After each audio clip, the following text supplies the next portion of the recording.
आदर करबो तोरा फादर के आदर करबो तोरा मदर के कदर रे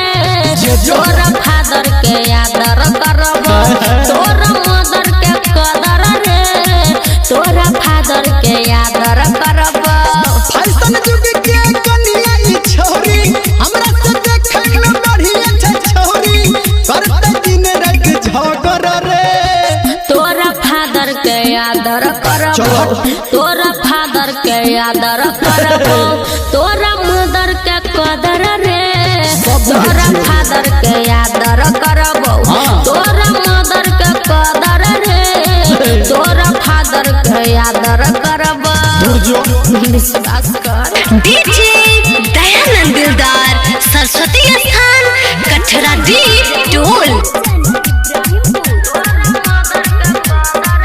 हेरे कतै न टहल एक कोटा कहल हमरा तो तोरा बिना जातो नहीं रहल चल हट रे छोरा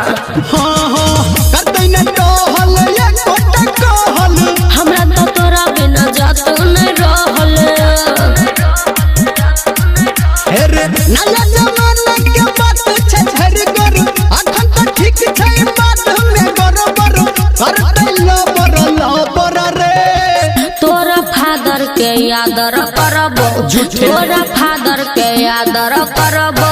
तोरा मदर के कदर रे तोरा फादर के आदर करबो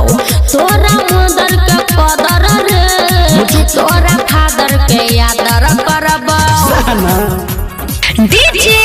दयानंद दिलदार सरस्वती स्थान कठरा डी टोल। माँ गायत्री रिकॉर्डिंग स्टूडियो। हेरे हाथ मोबाइल ई स्टाइल घर में सुमन सोना घाटे छै दाइल चल झट्टी होरे हेरे हाथ मोबाइल ई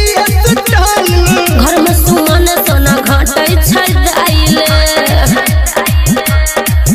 हां सुन रे के सब कहो गिरमलिया ई छोरी गोर छै हम छी कलिया